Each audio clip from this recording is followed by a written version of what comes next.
IPL 24-25 এর নিলামে কিন্তু ডাক পেয়েছে আমাদের বাংলাদেশের অলরাউন্ডার, বিশ্বের অলরাউন্ডার সাকিব আল হাসান।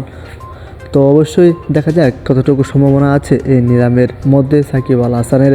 গত IPL-এর নিলামে ঘটনা, নিলাম কমিশনার ভারতের সুরেশ রায়নার নাম ডাকলেন বারবার, তবে এবারও সেই আওয়াজ চেন্নাই সুপার কিংসের টেবিল পর্যন্ত গেল না, যেন কোনো সম্পর্কই নেই। অথচ IPL-এ চেন্নাইয়ের যে সাফল্য, তাতে মহেন্দ্র সিং ধোনির পর রায়নার অবদানই বেশি। বিষয়টা কিন্তু বুঝতে পারতেছেন সাকিব আল হাসান কিন্তু চেন্নাই দলে ডাক পেয়েছে। তবে কতটুকু সম্ভাবনা তা আরও জেনে নেব মাধ্যমে। মিস্টার IPL খ্যাত সেই রায়নার পরিণতি হয়েছে কে সেই ধরনের। 5,500-এর বেশি রান করা রায়নার ক্ষেত্রে এমনই হয়।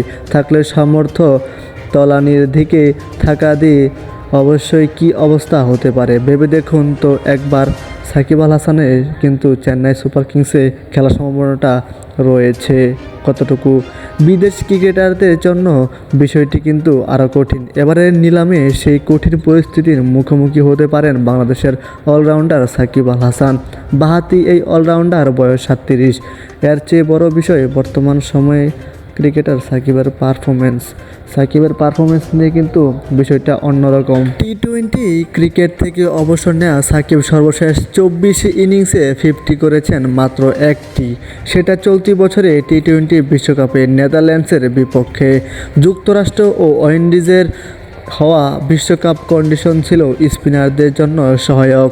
সেখানে 7 ম্যাচে বল হাতে নিয়ে সাকিবের অর্জন 3 উইকেট। সাকিব কিন্তু চেন্নাই দলে কতটুকু খেলার সম্ভাবনা আছে তা কিন্তু জানা যাবে। আসলে যতটুকু জানা গিয়েছে, আমরা যেটা বুঝতে পারছি, সাকিব আল হাসান চেন্নাইয়ের হয়ে এই 24-25-এ কিন্তু মাতাইতে পারবেন।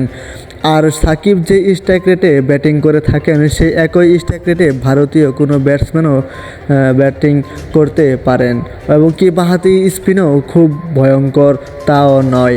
ক্রিকেটের বাইরে জীবন নিয়ে সাকিবের পাহাড় সম চাপ তো আছেই। যদিও ক্যারিয়ারের প্রথম দিকে কয়েক বছর বাদ দিলে বাকি সময় মাঠের বাইরে নানা চাপ নিয়েই খেলে গেছেন তিনি, সাকিব আল হাসান কিন্তু দেশের জন্য অনেক কিছুই করেছেন। সাকিব আল হাসানের ক্রেডিট কিন্তু অন্যরকম, যা দেশের অন্যান্য ক্রিকেটারদের থেকেও আলাদা। এমন পরিস্থিতিতে সাকিব নিজের ভিত্তিমূল্য কমিয়ে 1 কোটিতে নামিয়ে এনেছেন। তবে এরপরও কি দল পাবেন এই তারকা ক্রিকেটার? উত্তরটা না হয় সম্ভাবনায় বেশি, যদি না কোনো ফ্র্যাঞ্চাইজি সাকিবকে ঘিরে বিশেষ পরিকল্পনা করে। প্রশ্ন হচ্ছে, ক্যারিয়ারের সেরা সময়ে সাকিবকে ঘিরে কোনো দল বিশেষ পরিকল্পনা করেনি, নিলামে কারাকারিও হয়নি তেমন। এবার কেন এমন হবে? যদিও সম্ভাবনা আছে, আমরা যতটুকু জানি সেটা হচ্ছে চেন্নাই সুপার কিংসের হয়ে কিন্তু মাতাতে পারেন এই বাংলাদেশি অলরাউন্ডার। দেখা যাক কি হয়। তো যদি এই খবরটা ভালো লাগে, অবশ্যই চ্যানেলটা সাবস্ক্রাইব করে দিবেন, পাশে থাকা বেল আইকনটি বাজিয়ে দিবেন। ধন্যবাদ।